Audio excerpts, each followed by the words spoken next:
Saya yakin dan percaya yang datang pada pagi yang penuh berkat ini kebanyakannya adalah memang Islam asal. Majoriti Islam asal maknanya tuan-tuan ya. Tuan ini Islam, mak ayah Islam, maka alhamdulillah lahirlah tuan-tuan dan puan-puan sebagai seorang Islam. Maka atas dasar Islam itu nikmat yang Allah nugerahkan kepada tuan-tuan dan puan-puan sekalian menerima Islam dengan secara tidak ada tekanan, tidak ada cabaran untuk menerima Islam ini. Berbanding dengan kami semua yang terlibat dulu daripada agama lain.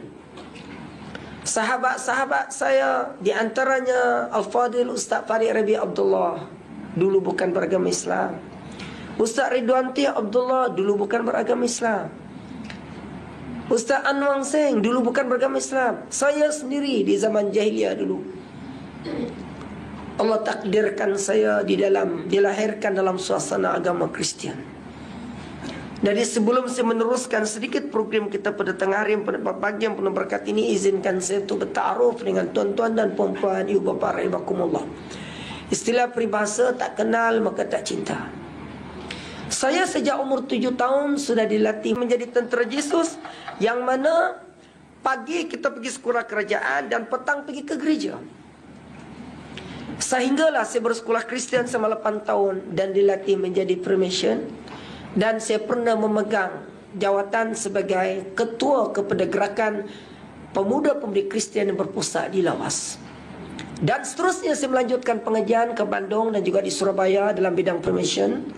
Dan saya mengkaji Al-Quran itu dengan perbandingan dengan Bible selama 6 tahun.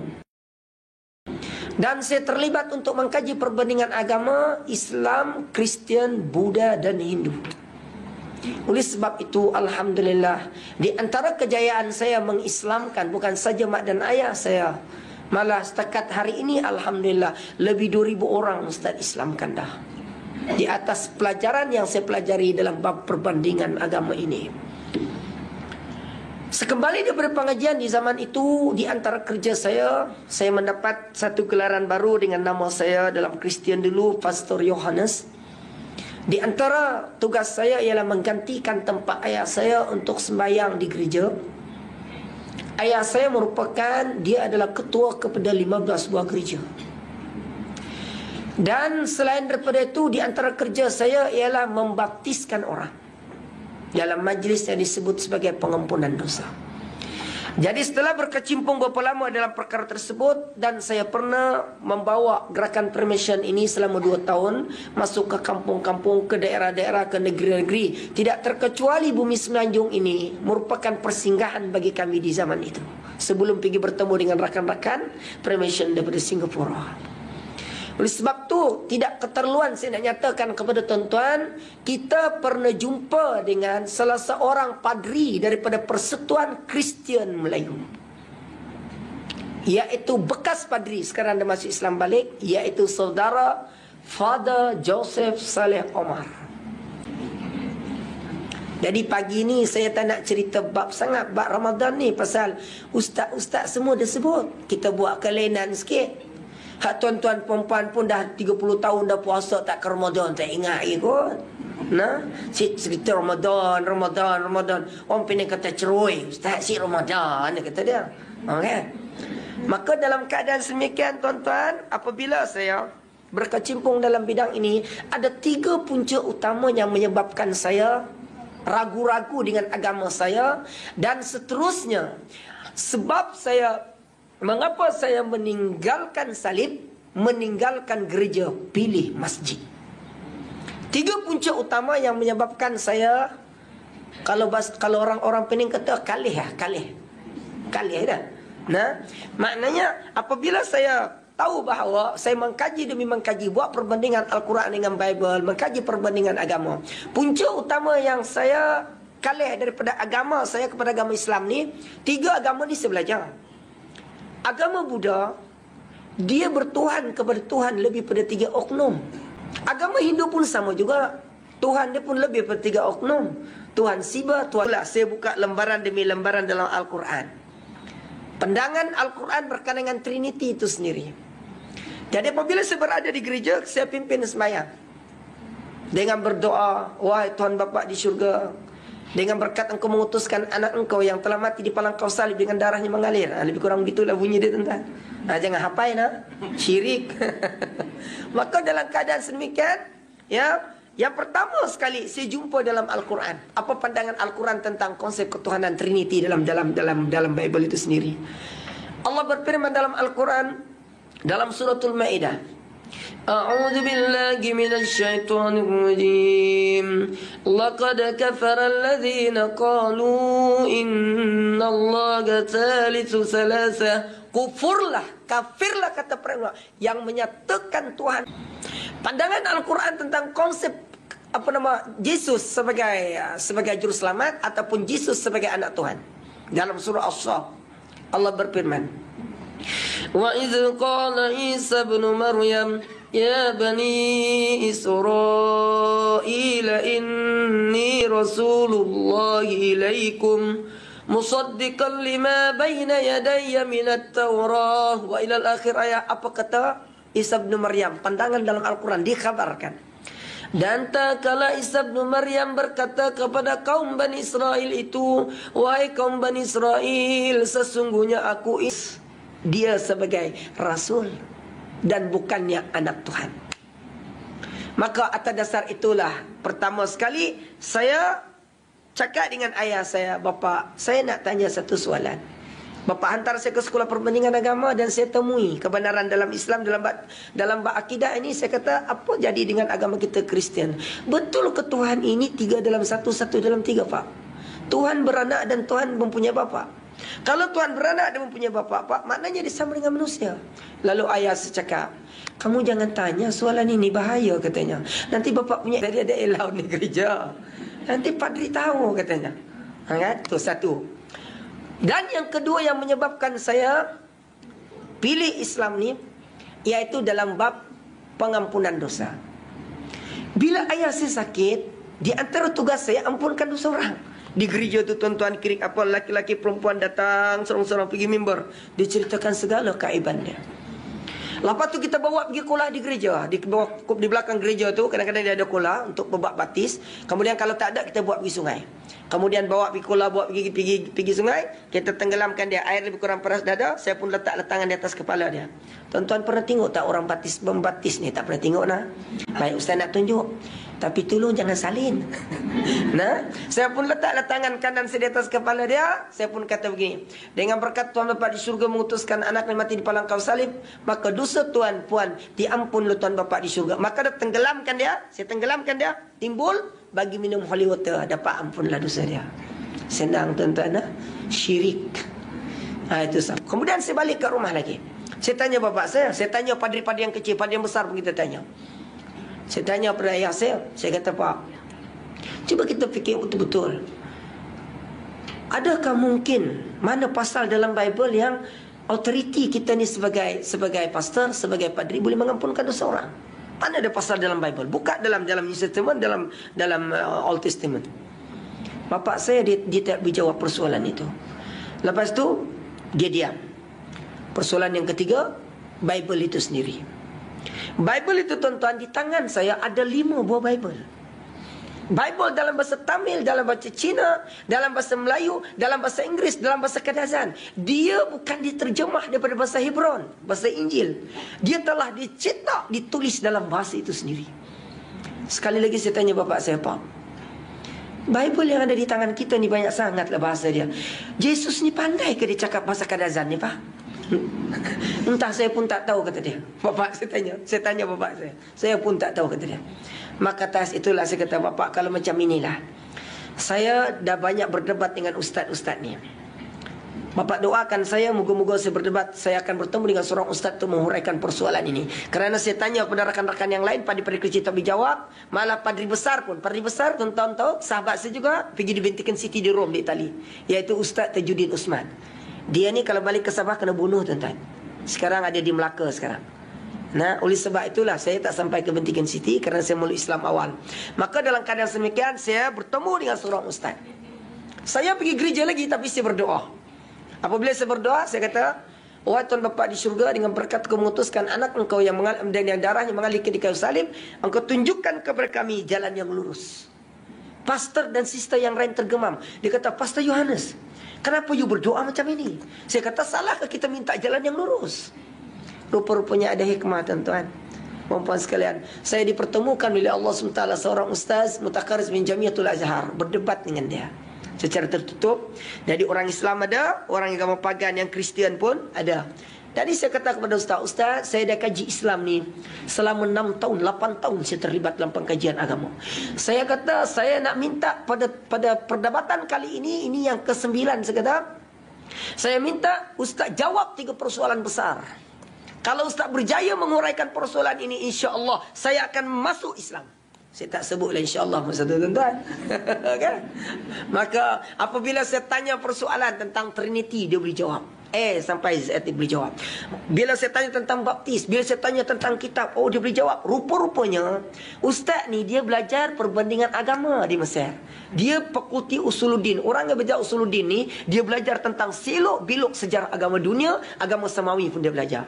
Jadi saya kata dalam hati saya, bukan saja dia berjaya mengalahkan saya, menghuraikan segala persoalan saya kemukakan, di samping itu dia menghadiahkan kepada saya satu Injil yang kami tak pakai Injil tu, iaitu Injil Barnabas. Injil Barnabas ni adalah ditolak oleh puak-puak Kristian, baik daripada Anglican, daripada Protestan, daripada Roman Katolik. Dia ada 2 Bible yang ditolak. Di antaranya ialah Injil Barnabas itu sendiri, kan ada persamaan dengan Al-Quran, dan ada persamaan dengan dia banyak pada Old Testament, perjanjian lama, ajaran Taurat.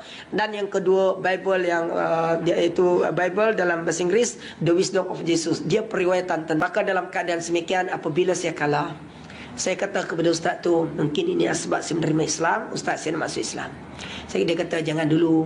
Kalau kau masuk Islam, nanti kamu kena ancam bunuh. Saya kata, ustaz, saya tahu dalam Islam, kalau saya mati pun untuk Islam yang saya pilih ni, tolong doakan saya mati syahid.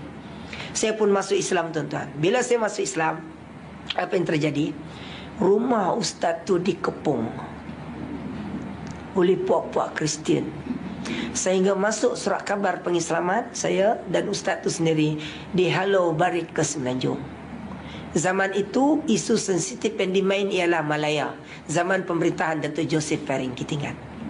Ketika itu, tuan-tuan, satu surau, satu masjid, 3 gereja berhampiran. Dan ketika itu juga dia adalah setiausaha kepada gereja ASEAN. Maka ketika itulah saya balik ke rumah. Saya tak pergi lagi di gereja, saya dah masuk Islam. Saya nak sembahyang. Saya kunci bilik, saya nak sembahyang. Mak saya tahu saya sembahyang. Dia beritahu bapak saya. Dia beritahu ke bapak saya, rupa-rupanya anak kita dia sudah masuk Islam, katanya. Bukan masuk Islam, masuk Islam. Jadi dia ambil sejadah tu, dia ambil sejadah, ayah gulung sejadah tu, tuan-tuan sekalian, dia tetak sejadah tu, dia hembur di hadapan saya. Allahu Akbar. Bagaimana tekanan yang berlaku dalam ayah buat kepada saya. Saya sembahyang, dia ambil sejadah tu, dia bakar di hadapan saya. Saya kata kepada bapak saya, Pak, saya sudah besar. Bapak jangan hina agama yang saya pilih. Macam mana bapak benci pun tentang Islam yang saya pilih ni, tolong jangan hina sampai ke sebegini. Lalu bapak saya, korang hajar punya budak, kata dia. Pandai-pandai kau melawan bapak engkau. Mana bapak nak letak meruah bapak sebagai ketua gereja ini? Kamu sudah masuk Islam, kamu sudah terpengaruh dengan orang-orang Melaya ini, kata dia. Maka dalam keadaan saya tak bapak, tidak ada siapa yang paksa saya menerima Islam. Mulai hari ini, kata dia, kamu bukan lagi anak bapak, dan berembus keluar pada rumah ini. Kalau tidak, siap, kata bapak. Dia masuk, tuan-tuan. Dia bapak sini walaupun dia ketua gereja, dia ada senapang patah. Tu dia hujung minggu dia suka memburu. Ketika itu, tuan-tuan, bukan rusa yang diburu saya, yang diburu, tuan-tuan. Bayangkan. Dia ambil senapang tu, dia tembak saya. Dia ada 2 peluru saja. Saya tahu bapak saya ada 2 peluru ketika itu. Dia tembak saya, tuan-tuan. Allah punya kuasa, Allah punya kerja atas, tuan-tuan. Ayah nak tembak sekali lagi, mak dah dengar dentuman senapang, mak meluru ke depan. Dia pergi pegang muncung senapang tu, meletup ke atas. Ayah nak tembak sekali lagi, peluru dah habis, dia campak senapang tu. Dia ambil semua kain-kain saya, dia hembur keluar. Mulai hari ni jangan lagi pijak rumah ini, kamu pergilah, mana kamu nak pergi. Lalu saya pun kata kepada mak dan ayah saya, Pak, beginilah mak, Adik-adik saya yang lain semua berkumpul. Saya kata, saya akan pergi keluar pada rumah ni. Kalau bapak tak halau, saya pun akan keluar. Saya kata, sebelum saya keluar pada rumah ini, mak, tolong halalkan makan dan minum saya. Saya peluk adik-adik saya. Saya kata kepada mak dan ayah saya, walaupun Islam saya pilih sebagai agama baru saya tak jadikan sebagai penghalang memisahkan hubungan seorang anak dengan seorang ayah. Jika agama Islam ni agama yang benar, Pak Mak, moga-moga tahun depan, bukan tahun depan, 7 tahun akan datang, saya tak akan tinggalkan solat hajat dan berdoa untuk kamu semua. Bukan sejaman dan ayah menerima Islam, adik-adik yang lain menerima Islam, kaum kerabat belah mak dan ayah menerima Islam. InsyaAllah 7 tahun 8 tahun gereja yang ayah pegang 15 buah akan tutup dan mereka akan menerima Islam. Saya keluar tuan-tuan, berhijrah. Gila belajar sikit-sikit. Di Institut Dawai Seperkim Petaling Jaya, pergi mengaji di Kelantan, masuk pondok kejap, pergi dekat Nilampuri, pergi mengapai Quran. Alhamdulillah, Allah beri kekuatan kepada saya menghafaz Al-Quran 30 juzuk selama 2 tahun 8 bulan. Selepas itu tuan-tuan, sepanjang 7 tahun saya tak pernah tinggalkan solat hajat, doa. Mana saya ceramah, saya minta orang Islam tolong doakan keluarga saya. Saya hantarkan buku-buku perbandingan agama, hantar ke kampung, telefon mereka.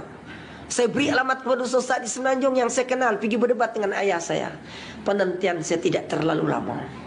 Sempena saya mengkhatamkan Al-Quran 30 juzuk pada tahun 1198. Ketika itu tuan-tuan, setiap kali saya membaca Al-Quran, saya niat untuk mak dan ayah saya agar Allah lembutkan jiwa dan hati mereka.